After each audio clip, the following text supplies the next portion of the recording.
Good morning, তোমরা সবাই কেমন আছো? আশা করছি ভালো আছো। আজ তো আজকে হচ্ছে মানডে 25 ডিসেম্বর।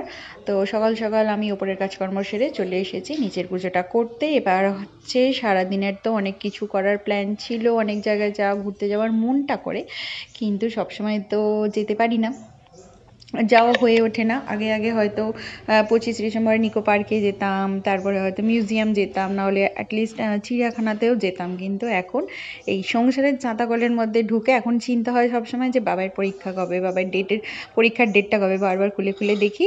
আর এই চিন্তায় চিন্তায় দিনগুলোও আমার কাটতে থাকে। তো চলো, যাই হোক, দিনটা শুরু করলাম। সঙ্গে থাকো, আশা করি ভালো লাগবে। নিচের পুজো আমার প্রায় কমপ্লিট হয়ে গেল, এবার যাবো হচ্ছে সোজা রান্নাঘরে। চলে এলাম রান্নাঘরে, একেবারে কেকটাও কেটে দিয়ে দেবো, চাও দিয়ে দেবো। বলছিল যে কফি বানাতে, কিন্তু কফি আর কেক দুটো একসাথে খেলেই মানে আমার বাবার খুব শরীর খারাপ হয়ে যায়। ওর এই কফি আর কেক, ওর দুটো কম্বিনেশন একদম ওর সহ্য হয় না।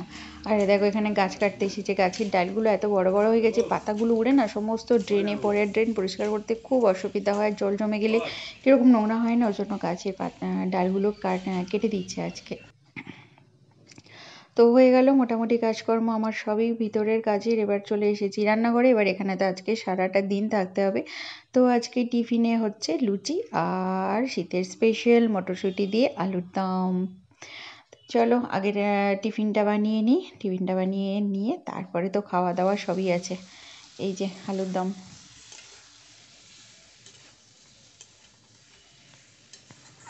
আর এই কালকে থেকে মানে 23 তারিখ থেকেই তো দেখছি নিউজে দেখাচ্ছে সবাই চলে গেছে পার্ক স্ট্রিট। আমি মনে হয় একা বাড়িতে আছি, যেতে পারিনি। চারিদিকেই কত ভিড়, সবাই কত সুন্দর সাজুগুজু করে মানে ঘুরতে বেড়াতে গেছে সবার সাথে। আর আমি বাড়িতে বসে আছি। যাই হোক, আমার সুযোগ হয়নি, আমি কোনোদিন আগেও পার্ক স্ট্রিট যাইনি।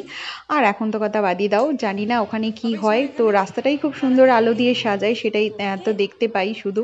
তো আমাদের বাড়ি থেকে তো খুব বেশি দূরে না, কিন্তু তাও কোনোদিন যাওয়া হয় না। এই যে বাবাই হাতে লিস্ট নিয়েছে ওর প্রজেক্টের, যেসব জিনিসগুলো আনতে হবে সেই সব প্রজেক্টের লিস্ট নিয়েছে, নিয়ে ওর বাবাকে দেবে।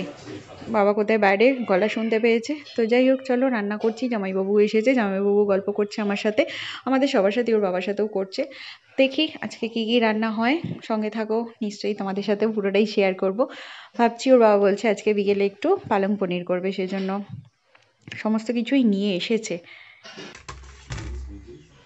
আর এইদিকে আমার তেলও গরম হয়ে গেছে। এবার লুচিটা গরম গরম ফুলকো ফুলকো লুচিটা ভাজার শুধু অপেক্ষা।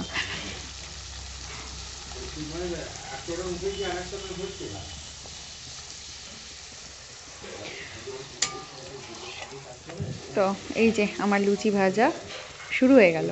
আজকে অনেকগুলোই ভাজবো আর কি, সবাই তো খাবে, সবার মতোই ভাজবো, অনেকগুলোই ভাজা হবে লুচি। তো পরপর ভাজতে থাকি। আর আমার বাবাই আজকে বলছে, মা তোমার কি তোমরা কি কিছু একটা মিস করছো? না, মিস কি করছি বুঝতে পারছি না। মানে ও বলছে চিকেন মাটন কিছু হয়নি, আজকে হবে হচ্ছে মাছ। ওর বাবা মাছই নিয়ে এসেছে। চিকেন মাটন করিনি, তার একটাই কারণ, আগের ব্লগে তো তোমরা দেখেছো আমরা জন্মদিন বাড়িতে গিয়েছিলাম, সেখানে চিকেন মাটন মাছ সবই খাওয়া হয়েছে। এবার আজকেও সেদিন খাওয়া হয়েছে বলে আজকে খাবো না, এটা ব্যাপারটা না। ব্যাপারটা হচ্ছে যে বাবার শরীরটা খারাপ, ওর এমনি ডাক্তার বারণ করে দিয়েছে কোনো ময়দার জিনিস, চিকেন মাটন রিচ কোনো জিনিস খাওয়া যাবে না। যাই হোক, তাও একটু লুচি আলুর দম করলাম। বাবাই ওখানে বসে বসে খাচ্ছে। এবার আমারটা ওর বাবাকেও দিয়ে দিয়েছি, ওর বাবারও খাওয়া হয়ে গেছে। এবার আমারটা নিয়ে একটু ঘুরে ঘুরে খাই। প্রত্যেক দিনই তো সেই ওরা বেরোনোর থাকলে কোনো দিন টিফিন খাওয়া হয়, কোনো দিন একেবারে ওদের সাথেই ভাত টাত খেয়ে নিই, এরকমই চলে আর কি। চলো আজকে একটু ঘুরে ঘুরে লুচি খেয়ে নিই, খেয়ে নিয়ে তারপরে মেন রান্নায় আসা যাবে।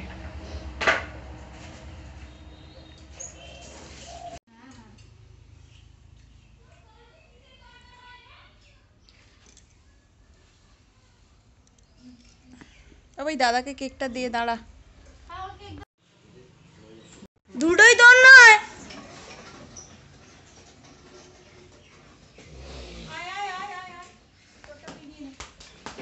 তো মুনাইকে কেকটা দিয়ে দিলাম, আর ওরা দু ভাই মিলে বসে খাচ্ছে। তো আমিও একটু চলে গেলাম ওদের সাথে গল্প করতে। জামাইবাবু ওখানে দাঁড়িয়ে আছে, বারবারই বলছি। তো চলো, এই করেই দিনটা কাটছে।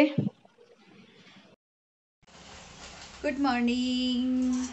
এখন তো বাজে সকাল 10:30। মর্নিং অনেকক্ষণই হয়ে গেছে, সকাল থেকে যা কাজকর্ম করলাম মোটামুটি তোমরা দেখেই নিলে। আর সব থেকে দুঃখের বিষয় এটা হচ্ছে আজকে এত একটা খুশির দিনে কাজের মামিমা কাজে আসবে না, সেই দুঃখে আর রান্না আমি বসাচ্ছি না।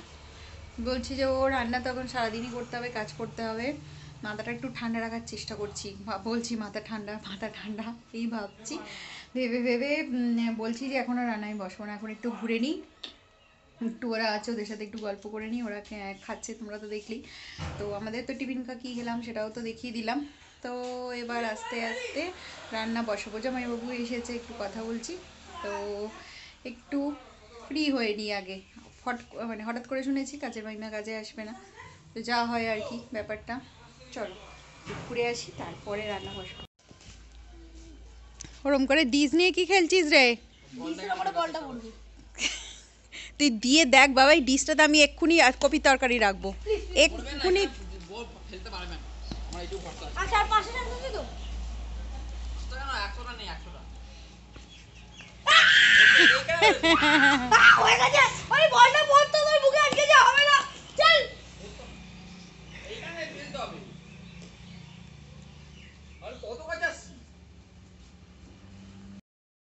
তো চলে এলাম রান্নাঘরে, আর গল্প দাঁড়ালে সেই কাজ আমারই দেরি হবে, আমাকেই সারাদিন ধরে করতে হবে, আমার কাজটা তো আমাকেই করতে হবে। তো চলে এলাম মাছটা ধুতে, মাছটা ধুয়ে নিয়ে একবারে রান্নাটাও বসিয়ে দেবো। আর এখানে দেখো মাছের মুড়োটা কত বড় নিয়ে এসেছে, অনেক বড় মাছ থেকে কেটে নিয়ে এসেছে, তো বাবাইকে আজকে এটা ভেজে দেবো। আর মাছ ধোয়ার পর আমি যেটা মানে হাতে মাছের গন্ধটা না থাকার জন্য অবশ্যই হাতে সর্ষের তেল মাখি, তোমরাও মেখে দেখবে, কোনো সাবান কোনো হ্যান্ড ওয়াশের কোনো প্রয়োজন নেই, একটু সর্ষের তেল বা হলুদ, ব্যাস এই দুটোর মধ্যে যে কোনো একটা লাগাবে, মানে গন্ধ তো কোনো মানে নামও নিশান থাকবে না আর কি, সব চলে যাবে। যাই হোক রান্নাটা তার গল্প করতে করতে আমার রান্নাও প্রায় হয়েই এসেছে। একেবারে ভাবছি সকালের দিকে মানে এখন বাজে প্রায় 12:30 একটা, এখনই একটু পালং শাকটা একেবারে ভাপিয়ে নিয়ে বেটে আর একেবারে রেখে দেব। তো চলো বাবার সাথে কথা বলছি, ও কি পড়বে না পড়বে একটু বলে দিচ্ছি, বলতে বলতে আমার রান্নাটাও একবার তোমাদের সাথে দেখিয়ে দিয়ে। দেখো টমেটোর চাটনি এখানে হয়ে গেছে, বসিয়েছি আর কি, এখানে শাকের একটু চচ্চড়ি করে দিয়েছি, আর ওখানে মাছ ভাজাটা মাছের মাথাটা ভাজা আছে, আর এখানে এই যে ফুলকপি দিয়ে আলু দিয়ে মাছ দিয়ে এক ডিশ তরকারি একদম পুরো রেডি। দেখতে কালারটা খুব সুন্দর এসেছে না, একটু ধনেপাতা বাটা করবো, ব্যাস তাহলেই হয়ে যাবে। আর এই যে পালং শাকের প্রিপারেশন নিয়ে চলে এলাম। আর পালং পনির করার জন্য ক্রিম মেখেছিস একটু, একটা সিক্রেট বলে দিই, অবশ্যই একটু ধনেপাতা কাঁচা লঙ্কা দিয়ে বাটবে, তাহলে খেতে খুব সুন্দর হয় আর কি। দেখো মানে স্নান করে খেয়ে দিয়ে উঠেইছি আমরা 3টের পরে আর কি, তো তারপরেই তো সন্ধে হয়ে গেছে, এখন এই 4:30 পৌনে 5টা বাজে, সন্ধে হয়ে গেছে। বাবাইকে বললাম পড়তে বস, এবার আমি যাব হচ্ছে নিচে পালং পনিরটা করতে, যদিও পালং পনিরের শেফ আমি নই। চলো নিচে যাই, ডাক পড়ে গেছে, শুনতে পেয়ে গেছো নিশ্চয়ই। চলো পালং পনিরটা আমরা কিভাবে করি একটু তোমাদের সাথে দেখিয়ে দিই। দেখো এখানে গোটা গরম মশলা, শুকনো লঙ্কা, টমেটো, আদা রসুন বাটা, এটা ধনে জিরে হলুদ লঙ্কা সমস্ত কিছু গুঁড়ো একদম পুরো রেডি করে নিয়েছি। এখানে পনিরটা আমার ভাজা হয়ে গেল, এবার ওই তেলে একটু সাদা তেল আর একটু দিলাম, ঘি দিলাম, দিয়ে গোটা গরম মশলাটা ফোড়ন দিয়ে দিলাম। পনিরটা হালকাই ভাজতে হবে, খুব বেশি ভাজার প্রয়োজন নেই। এবার এই তেলের মধ্যে আদা রসুন পেস্টও দিতে পারো বা মিহি চপটও দিতে পারো, মিহি চপটা দিলেই মনে হয় বেশি ভালো হতো। যাই হোক আমার বাটা হয়ে গেছে, তো সেটাই ওর বাবা ভাজতে শুরু করে দিয়েছে। এবার এটা একটু ভাজা ভাজা হয়ে গেলে এর উপরে দিয়ে দেবো পেঁয়াজ, তারপর যা যা আমার ইনগ্রেডিয়েন্টস আছে পরপর এক এক করে দিতে থাকবো। আজকে হচ্ছে ধাবা স্টাইল পালং পনির। এই যে পেঁয়াজটা দিয়ে দিয়েছে, পেঁয়াজটা দেখো, এবার গুঁড়ো গরম মশলা, গুঁড়ো যে মশলাগুলো ছিল সেগুলো দিয়ে একটু জল দিয়ে দিল, নাহলে তো গন্ধ হয়ে যাবে। এবার দিয়ে দিল একটু কসুরি মেথি, এবার দিয়ে দেবে হচ্ছে টমেটোটা।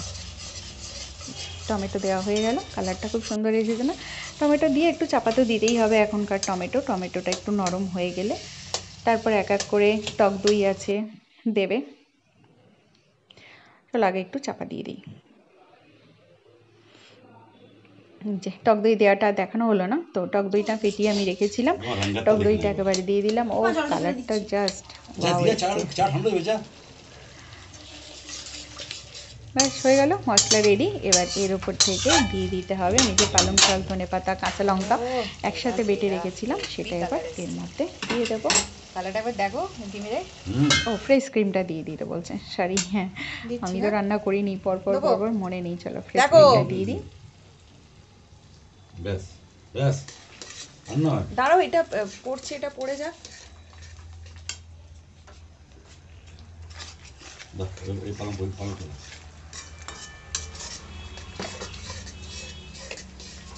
এই যে পালং শাকটা এবার দিয়ে দিলাম বাটাটা। বেশ, এবার আর তো কিছু না, এবার এটা দিয়ে ভালোভাবে একটু কালারটা একটু ফেড হবে আর কি। এই যে ফ্রাই হয়েই এসেছে, এবার উপর থেকে পনিরটা দিয়ে দিতে হবে। এটা প্রচণ্ড ফেটে ফেটে না চারিদিকে বড্ড ছিটকাচ্ছে বাবা। বাটারটা এখন দিয়ে দেবে? গরম তো, হাতে টাতে লাগলে প্রচণ্ড লাগছে আর কি। তোমার হাতের কাছে আছে, দিয়ে দাও বাটারটা পুরো।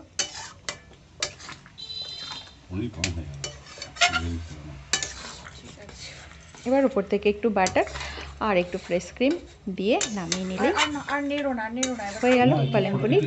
আর খেতে সত্যি খুব ভালো হয়েছিল, পুরো ধাবা স্টাইল পালং পনিরই।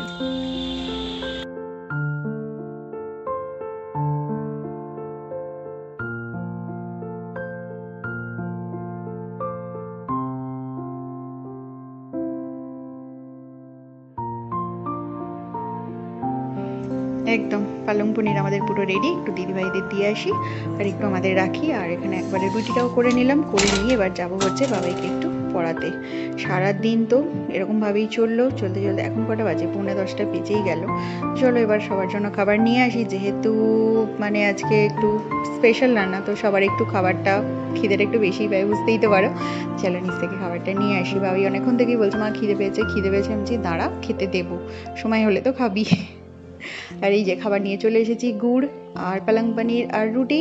চলো, ভীষণ ভালো কম্বিনেশন। ভাবছিলাম একটু স্যালাড নেব, কিন্তু আর একটু ইচ্ছা করছিল না, আর একদম মানে পাচ্ছিলাম না, রেগে যাচ্ছিলাম বারবার বাবার উপরে, ওর বাবার উপরে। চলো আজকে এই দিয়ে আমাদের রাত্রের খাবারটা কমপ্লিট করে নিই। তোমরা কীরকমভাবে কাটালে 25শে ডিসেম্বর একটু জানিও। আমি তো এরকমভাবেই কাটালাম। তো আজকের মতো ব্লগটা তাহলে এখানেই শেষ করলাম। তোমরা সবাই ভালো থেকো, সুস্থ থেকো, অনেক অনেক অনেক আনন্দে থেকো। আজকের মতো গুড নাইট।